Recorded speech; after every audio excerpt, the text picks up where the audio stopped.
అధ్యక్ష అదేవిధంగా మేము విద్యుత్ సామర్థ్యాన్ని పెంచినామని పదే పదే తెలంగాణ రాష్ట్రం వచ్చినాడు 7778 మెగావాట్లు ఉండే ఈరోజు 19475 మెగావాట్లు మేము సాధించినామని చెప్తున్నారు అధ్యక్ష. ప్రభుత్వ రంగంలో వీళ్ళు సాధించింది గుండు సున్నా కొత్తది. ఎందుకు అని అంటే ఇక్కడ సోలార్ చూడండి అధ్యక్ష, ఈ పేజ్ నెంబర్ 7లో ఆనాడు 74 మెగావాట్లు ఉంటే ఈరోజు 5600 మెగావాట్లు వచ్చింది. ఇది గవర్నమెంట్ సంస్థ నిర్మించింది కాదు, ఒకటే ఒక మెగావాట్ గవర్నమెంట్ నిర్మించింది ఈ 10 ఏళ్లలో. ఇవన్నీ ప్రైవేటు సంస్థలకు ఆనాటి ప్రభుత్వం టెండర్లు పిలిచి ఆనాటి ప్రభుత్వం ఒప్పందాలు చేస్తే వీళ్ళందరూ ప్రైవేట్లో వీళ్ళు నిర్మించుకున్నది.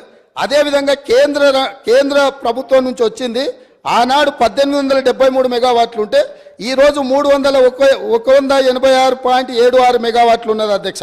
అదే సెంబీ కార్పు నుంచి 270 ఉంటే ఇట్లా ఛత్తీస్గఢ్ ఇవన్నీ ఒప్పందాలు చేశారు అధ్యక్ష. ఎక్కడ వీళ్ళు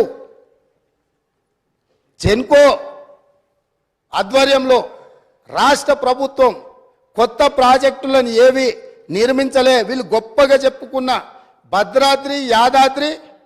భద్రాద్రి కాలం చెల్లిపోయింది. యాదాద్రి ఇంతవరకు 1 మెగావాట్ కూడా విద్యుత్ ఉత్పత్తి చేయలే. 35,000 కోట్ల రూపాయలు ఖర్చు పెట్టి సింగిల్ మెగావాట్ విద్యుత్ కూడా ఉత్పత్తి చేయకుండా 10 సంవత్సరాల తర్వాత మళ్ళీ సభలో నిలబడి మంత్రులందరి మీద దాడి చేసి దబాయించి ఇంకా ఎంతకాలం గడుపుతారు అధ్యక్ష? ఎంతకాలం గడుపుతారు? మేము స్పష్టంగా మా మంత్రి కోమటిరెడ్డి వెంకటరెడ్డి గారు 24 గంటలు విద్యుత్ మీద వీళ్ళు డంబాచార ప్రకటనలు చేస్తుంటే సబ్ స్టేషన్లు కూర్చొని లాగ్ బుక్కులు తీసుకొచ్చి ముందర పెడితే అక్కడ ఉన్న లైన్మెన్ క్లియర్గా చెప్పిండు 8 నుంచి 10 గంటలు ఇచ్చినాం, కొన్నిసార్లు 12 గంటలు ఇచ్చినాం సార్, ఈ మధ్యకాలంలో అంతకంటే ఇవ్వలేదు అని చెప్పి స్పష్టంగా చెప్పిండు. వారు ఎప్పుడైతే సబ్ స్టేషన్లకి వెళ్ళి లాగ్ బుక్కులు తీయడం మొదలు పెట్టినరో అన్ని సబ్ స్టేషన్లలో అక్కడ ఉండే రైతులు లాగ్ బుక్ తీయంగా అనగానే అది మాయం చేసిరు. ఈరోజు నిజంగానే వారికి పట్టింపు ఉంటే ఒక అఖిలపక్షాన్ని నేద్దాం, సబ్ స్టేషన్ల వారిగా లాగ్ బుక్లు గతంలోనే మాయం చేసినా ఎక్కడున్నో బయటికి తీద్దాం. వీళ్ళు వ్యవసాయంలో మోటార్లు నడవాలంటే 3 ఫేజ్ కరెంటు ఉండాలి. వీళ్ళు వ్యవసాయానికి మోటార్లకు 3 ఫేజ్ ఇవ్వకుండా సింగిల్ ఫేజ్ ఎక్కువ గంటలు ఇచ్చుకుంటా వ్యవసాయానికి ఉపయోగం లేకుండా 24 గంటలు ఇచ్చినము అని భ్రమలు కల్పించి రైతులను మోసం చేసిండ్రు అధ్యక్ష. దానికి సంబంధించి వాళ్ళు కోరుకుంటే మాకేం అభ్యంతరం లేదు. అఖిల పక్షాన్ని నిజ నిర్ధారణ కమిటీ కింద ఏద్దాం. ఆ పార్టీ ఆ మంత్రి గారిని కూడా ఇందులో భాగస్వామిని చేయండి. మిగతా పార్టీల పక్షాలు కూడా ఉన్నాయి, వాస్తవాలు చేద్దాం. నిజంగానే ఒకవేళ వాళ్ళు గొప్పగా ఇచ్చుంటే మాకేం అభ్యంతరం లేదు అధ్యక్ష. వాళ్ళు ఒకవేళ ఇచ్చుంటే ఇచ్చిందని చెప్తాము. ఈ రికార్డు ఏది మేము తయారు చేసింది కాదు కదా, వాస్తవాలు సంబంధిత శాఖ అధికారులు నివేదిక తయారు చేసిరు, మా మంత్రి గారు సభలో పెట్టిండ్రు. మా మంత్రి గారు అందరినీ చర్చించడానికి అవకాశం ఇచ్చిండ్రు. అందరు చర్చించిన దాని మీద వారి సూచనలు బాగుంటే అవి తీసుకుంటామని కూడా చెప్పినాం. ఇప్పుడు వాళ్ళు ఒక మంచి సూచన చేసిరు, మీరు జ్యుడిషియల్ ఎంక్వైరీ చేయండి, మేము సిద్ధంగా ఉన్నాం. ఇంత మంచి సూచన వాళ్ళు చేసినాక ప్రతిపక్షమే ముందుకు వచ్చి వాళ్ళ పరిపాలన మీద పారదర్శకత కోసం జ్యుడిషియల్ ఎంక్వైరీ అడిగిండ్రు కాబట్టి వారి కోరిక మేరకు జ్యుడిషియల్ ఎంక్వైరీకి ఈ ప్రభుత్వం ఆదేశాలు ఇస్తుందని తమ ద్వారా తెలియజేస్తున్నాను అధ్యక్ష. జగదీశ్వర్ రెడ్డి గారు. అధ్యక్ష, సంతోషం అధ్యక్ష. తప్పకుండా వారు అన్న వాటన్నిటి మీద వేయాల్సిందే. మంత్రివర్యులు కోమటిరెడ్డి వెంకరెడ్డి గారు ఏదైతే ఆరోపణలు చేసినారో వాటి మీద కూడా విచారణ చేయాలని చెప్పి నేను కోరిన. దీంతో పాటు అది కూడా చేయండి. వారు చేసిన ఆరోపణలు అసంబద్ధమైతే తప్పకుండా శిక్ష పడాల్సిన అవసరం ఉంటుంది. అది మీరు చేయగలుగుతారా? ప్రజాకోర్టులో తెలుస్తామా? ఓకే, సంతోషం అధ్యక్ష. ఇక వారు ఏదైతే కొత్తగా నేను తీయలేదు, వారు తీసినాకనే తీసినామా? జగదీశ్వర్ రెడ్డి గారు.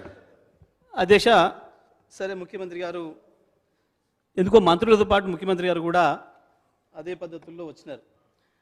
మీరు ఇచ్చిన శ్వేతపత్రం మీదనే నేను మాట్లాడింది.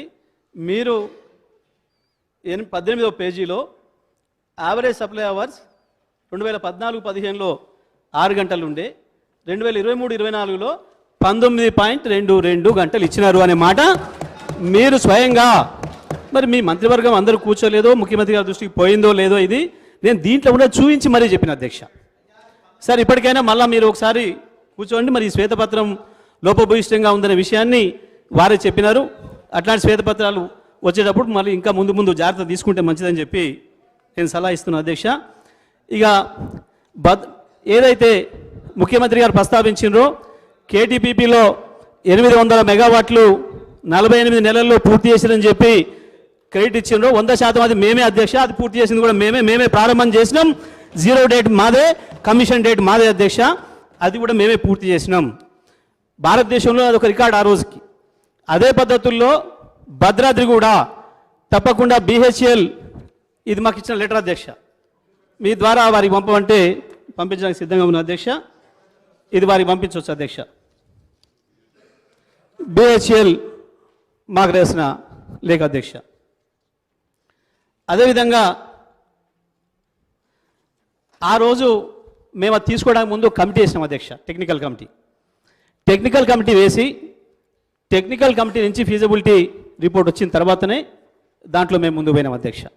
అది వారి దగ్గర ఉంది, ప్రభుత్వం వారి దగ్గర ఉంది, అధికారులు వారి దగ్గర ఉన్నారు, అది తెప్పించుకోవచ్చు అధ్యక్ష. దాని తర్వాత మినిస్ట్రీ ఆఫ్ పవర్ని కూడా మేము పర్మిషన్ అడిగినాం అధ్యక్ష. ఏంటిది ఇది అని అంటే ఆ రోజు తీసుకున్న నిర్ణయం ప్రకారం 2017 మార్చి 31 లోపల పూర్తి కాగలిగిన ప్రాజెక్టులు ఏదైనా ఉంటే తీసుకోవచ్చు అని చెప్పి నిబంధన ఉంది అధ్యక్ష. దాని ప్రకారమే మేము రూల్స్ ప్రకారమే పోయినాం అధ్యక్ష. దాంట్లో ఆ రోజుకి మినిస్ట్రీ ఆఫ్ పవర్ కూడా మా ముఖ్యమంత్రి గారు లెటర్ రాసింది అధ్యక్ష. దీనికి సంబంధించి మేము ముందుకు పోవచ్చా లేదా అని. అక్కడ మినిస్ట్రీ ఆఫ్ పవర్ నుంచి కూడా మాకు అనుమతి వచ్చింది అధ్యక్ష. మార్చి 2017 లోపల పూర్తి చేసుకోగలిగితే చేసుకోండి అని చెప్పి ఇవన్నీ వచ్చినాకనే మేము ముందు పోయినాం అధ్యక్ష.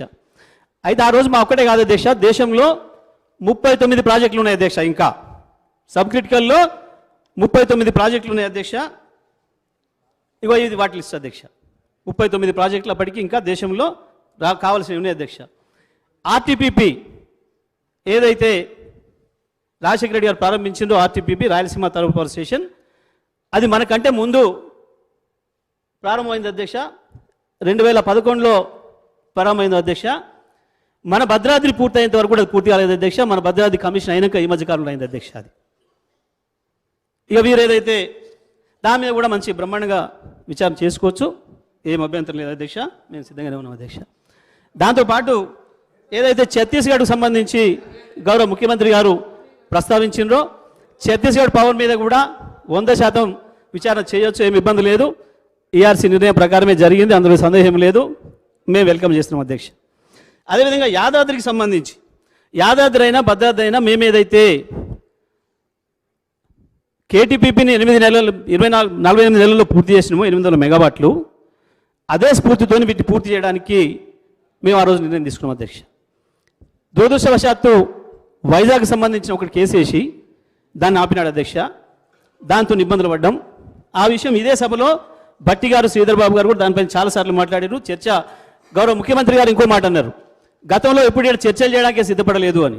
అధ్యక్ష, గత 10 సంవత్సరాలై మీరు రికార్డు తీస్తే ఎన్నిసార్లు ఇక్కడ చర్చ జరిగిందో, యాదాద్రి పైన కావచ్చు, భద్రాద్రి పైన కావచ్చు, ఛత్తీస్గఢ్ పైన కావచ్చు.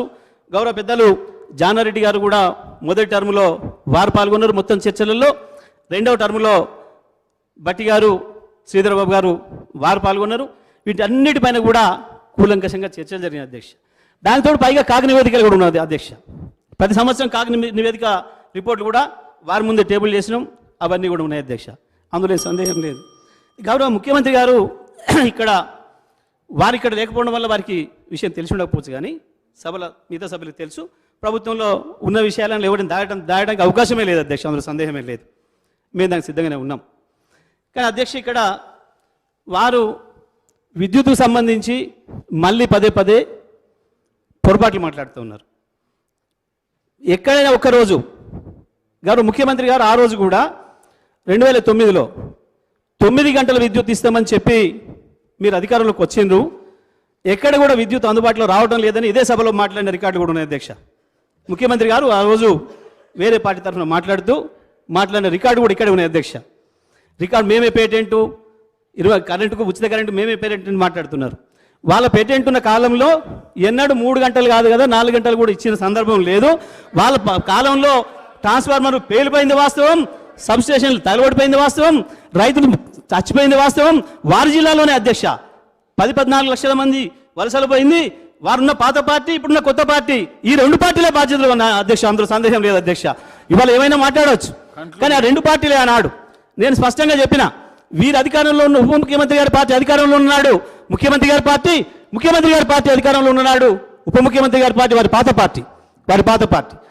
ఇదే సభలో ఎన్నిసార్లు ప్రదర్శనలు చేసుకున్నారు అధ్యక్ష, ఎన్నిసార్లు కుండల ప్రదర్శనలు చేసినారు అధ్యక్ష. మొత్తం మేమే ఇచ్చిపోయినాం, మేము ఆ రోజు మంచినీళ్ళు మొత్తం మేమే ఇచ్చినాం, విద్యుత్ మేమే ఇచ్చినాం, అన్ని మేమే ఇచ్చినాం.